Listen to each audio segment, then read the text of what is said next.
नमस्कार, मैं आपके साथ विभा उपाध्याय और आप देख रहे हैं न्यूज़ 18 बिहार झारखंड का डिजिटल प्लेटफॉर्म। ईरान के परमाणु कार्यक्रम पर ग्रहण लगता नजर आ रहा है।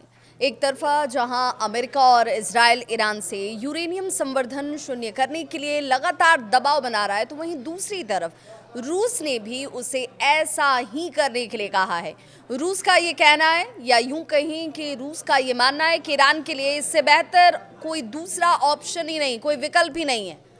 न्यूज आउटलेट एक्सियोम ने सूत्रों के हवाले से ये कहा है कि व्लादिमीर पुतिन ने ईरान को यूरेनियम को लेकर शून्य संवर्धन का संदेश भेज दिया है। रूस का ये भी कहना है कि इस वक्त इससे बेहतर कोई विकल्प नहीं है और इसीलिए अमेरिका के कहने पर तुरंत परमाणु डील ले।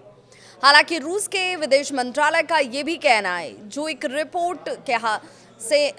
रिपोर्ट सही नहीं है। हालांकि हम पूरे विवाद को कूटनीतिक तौर पर सुलझाने की कवायद पर जोर दे रहे हैं।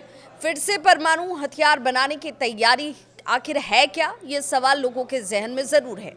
जून में 12 दिनों की जंग में अमेरिका ने ईरान के 3 न्यूक्लियर ठिकानों पर B-2 बम बरसाए थे।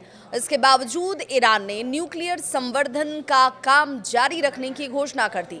ईरान का यह भी कहना है कि उसके वैज्ञानिक भले मार दिए गए हों, उसके यूरेनियम को भले बर्बाद कर दिया गया हो, लेकिन उसका परमाणु कार्यक्रम रुकने वाला नहीं है। अमेरिका ने ईरान से वार्ता की मेज पर वापस आने के लिए कहा है।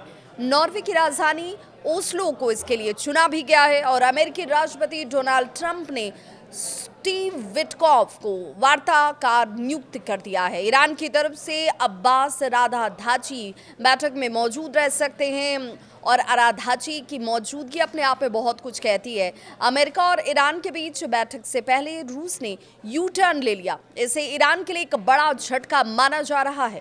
ईरान का कहना है कि वो परमाणु तो नहीं बनाएगा, लेकिन यूरेनियम संवर्धन को भी शून्य वो नहीं करने वाला है। ऐसे में रूस ने जिस तरीके से यू टर्न लिया, वो ईरान के लिए किसी झटके से कम नहीं है। इसे डिटेल के तौर पर समझना बहुत ज़रूरी है। पहली बात तो ये कि रूस ईरान का सबसे बड़ा सहयोगी है। रूस जब यूक्रेन युद्ध में फंसा तो ईरान ने उसे शाहिद ड्रोन दिया था, जो सबसे घातक ड्रोन माना जाता है। दोनों मुल्कों के बीच में रक्षा को लेकर कई अहम समझौते अभी तक किए जा चुके हैं। ईरान के परमाणु हथियारों को लेकर रूस हमेशा से समर्थन देता रहा है, लेकिन अब ऐसा क्या हो गया कि रूस ने ऐसा करने से मना कर दिया है और इसीलिए इसे एक झटके के तौर पर देखा और समझा जा रहा है। वहीं दूसरा जो तर्क है वो ये कि रूस के वैज्ञानिक ईरान को यूरेनियम संवर्धन को लेकर मदद कर रहे थे। ये खुलासा तब हुआ था जब इजराइल ने ईरान पर अटैक किया और उस वक्त व्लादिमीर पुतिन ने बयान जारी कर कहा कि ईरान के न्यूक्लियर प्लांट में हमारे भी लोग हैं, उन्हें हम सुरक्षित निकाल रहे हैं। और इससे ये बात साबित हो गई कि इससे पहले रूस की तरफ से यहाँ मदद की जा रही थी और इसीलिए रूस का ऐसा बयान सामने आता है।